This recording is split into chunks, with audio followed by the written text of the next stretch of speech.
Hello friends, welcome to Nirmala Prabhu foods. ఈరోజు recipe Andhra style గుత్తి వంకాయని చేసుకుందాం. ఈ గుత్తి వంకాయ కర్రీ అన్నంలోకి చపాతీలోకి చాలా బాగుంటుంది. వీడియోని ఏమాత్రం స్కిప్ చేయకుండా నేను చెప్పినట్టు చేయండి. గుత్తి వంకాయ కర్రీ చాలా బాగా వస్తుంది. తప్పకుండా మీరు కూడా ట్రై చేసి చూడండి. గ్యాస్ మీద కడాయిని పెట్టుకొని వంకాయలోకి స్టఫ్ని ప్రిపేర్ చేసుకుందాం. 1 టేబుల్ స్పూన్ పల్లీలను వేసుకొని దొరగా వేయించుకోవాలి. ఇవి వేగాక 1 టేబుల్ స్పూన్ కొబ్బరి ముక్కలను వేసి వేయించుకోవాలి. 1 టేబుల్ స్పూన్ ధనియాలు వేసి వేయించుకోవాలి.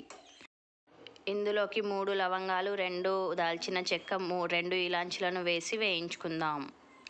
1 టేబుల్ స్పూన్ జీలకర్ర, 1/2 టేబుల్ స్పూన్ మెంతులు, 5 జీడిపప్పు, 1 టేబుల్ స్పూన్ నువ్వులను వేసి దొరగా వేయించుకుందాం.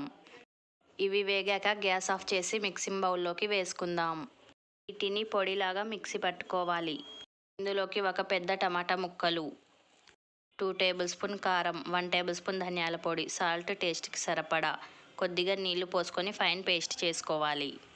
ఇందులోకి కొద్దిగా కొత్తిమీరను వేసి ఫైన్ పేస్ట్ చేసుకోవాలి. వంకాయలను శుభ్రంగా కడుక్కొని అన్నింటినీ ఇలా 4 ముక్కలుగా కట్ చేసుకోవాలి.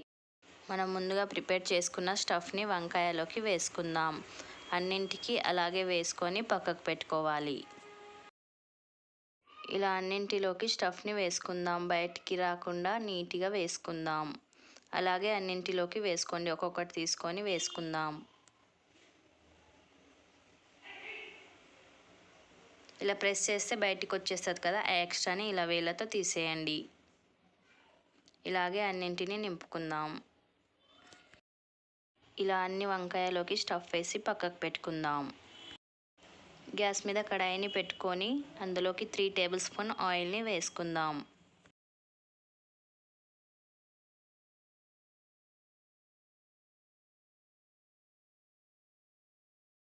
నూనె వేడి అయ్యాక వంకాయలని ఫ్రై చేసుకుందాం. ఇలా అన్నింటిని వేసుకొని మీడియం ఫ్లేమ్లో ఫ్రై చేసుకుందాం.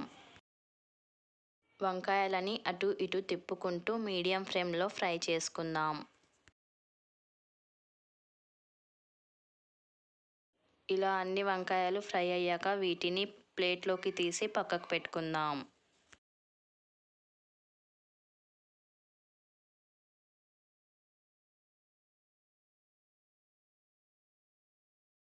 అదే కడాయిలోకి 1 టేబుల్ స్పూన్ ఆయిల్ని వేసుకొని ఒక ఉల్లిగడ్డ ముక్కలను వేసుకుందాం. 2 పచ్చిమిర్చి ముక్కలను వేసుకొని దొరగా ఫ్రై చేసుకుందాం.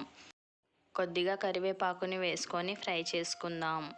ఇలా అన్నీ ఫ్రై అయ్యాక ఇందులోకి అల్లం వెల్లుల్లి పేస్ట్ని వేసుకుందాం. 1/2 టేబుల్ స్పూన్ పసుపుని వేసి ఫ్రై చేసుకుందాం.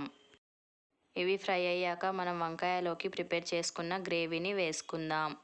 వేసుకొని అదే బౌల్లోకి కొద్దిగా వాటర్ పోసి అటు ఇటు తిప్పుకుంటూ అందులోకి ఉన్న గ్రేవీని వేసుకుందాం. ఒకసారి దీని అంతటిని కలుపుకుందాం. ఇవి మంచిగా ఫ్రై అయ్యాక ఇందులోకి టేస్ట్కి సరిపడా ఉప్పుని వేసుకుందాం.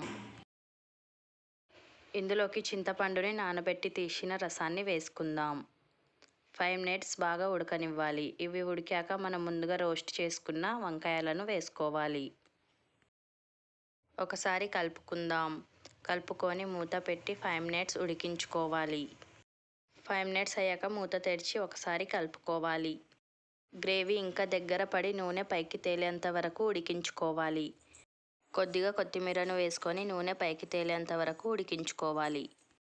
చూసారా, గ్రేవీ దగ్గర పడి నూనె పైకి తేలింది. గుత్తి వంకాయ కర్రీ రెడీ అయిపోయింది. ఇప్పుడు గ్యాస్ ఆఫ్ చేసి సర్వింగ్ బౌల్లోకి సర్వ్ చేసుకుందాం.